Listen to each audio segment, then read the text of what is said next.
Hi, I'm Jason Sullivan of Rathbone Group, and this is On Subrogation.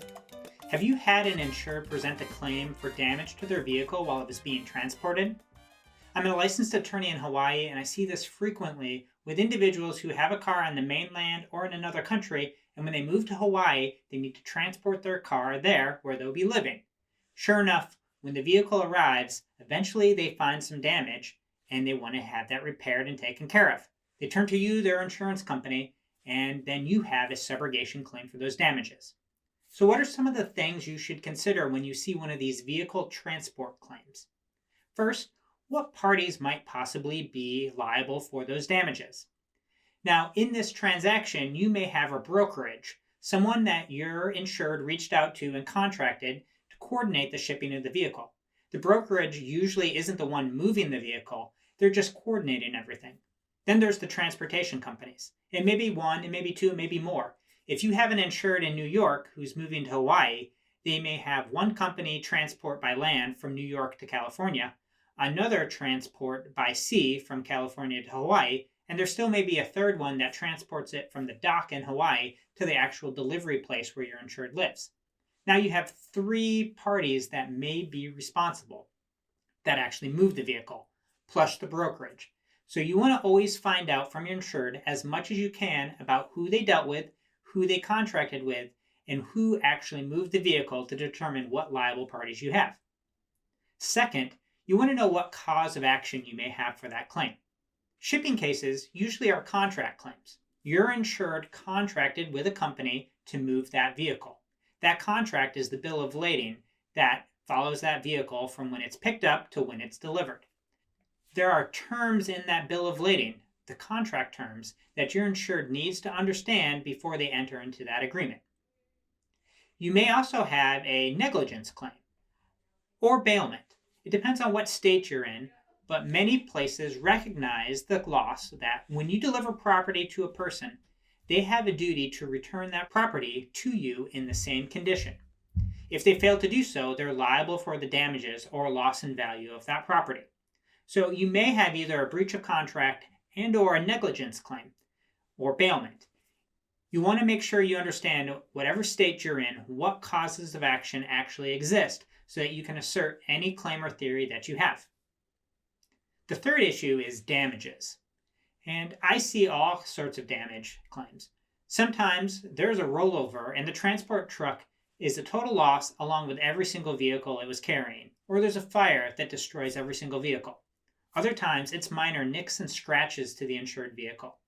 Oddly enough, I see a number of cases where there's water damage to the interior of the insured vehicle. So your spectrum of damages may be very small to total loss of the vehicle. To prove those damages, you have a couple of obstacles you may have to overcome. First, again, if it's a breach of contract claim based on the bill of lading, there may be language in that contract that limits the liability. There's also federal law, the Carrier of Goods by Sea Act, that limits the liability of a carrier unless the shipper, your insured, states a different value for the item being shipped. In this case, it would be a vehicle.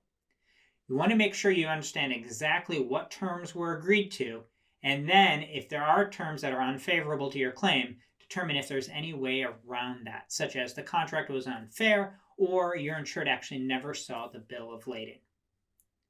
Even if you are able to pursue the full claim, proving the damages happened during the shipment can often be problematic. One of the main reasons is people usually don't take pictures of their cars before they have them shipped.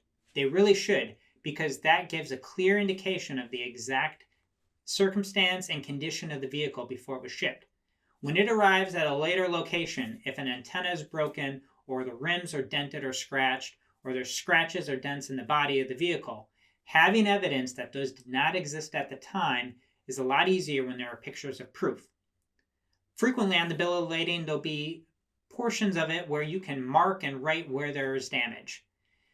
Those are very difficult to read after the fact, and sometimes if it's a carbon copy issue, you may not know, is that just a smudge or did somebody intend to mark that as a scratch? And how big of a scratch was it?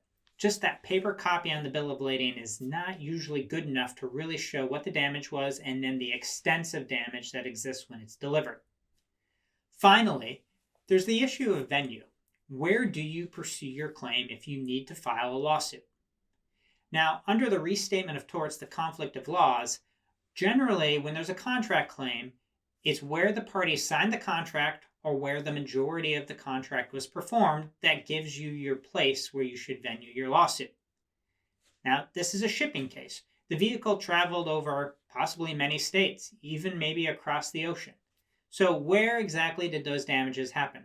Unless you have a catastrophic loss in which you don't get the vehicle back that caused there to be a police report, you may not know exactly where that damage occurred. Negligence is the same thing under the conflict of law in that it looks at where the loss actually happened, where the negligent conduct occurred. If the vehicle was damaged when it was initially loaded onto the tractor trailer, well, that would be where it was picked up. But if it was damaged when it was delivered, that would be where it was dropped off. You don't know necessarily all the time when the damage occurred, and so you may be guessing which is the best place to do it.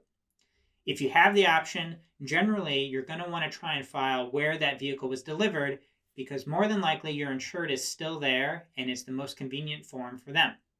But it does present some interesting issues that you don't want to wait until too close to the statute of limitation to pursue those claims, only to find out that you filed in the wrong state or there's some defense because of where you filed. If you have any video topics you'd like to see us address, please email us at video@rathbonegroup.com. For On Subrogation, I'm Jason Sullivan at Rathbone Group. That's the long and short of it.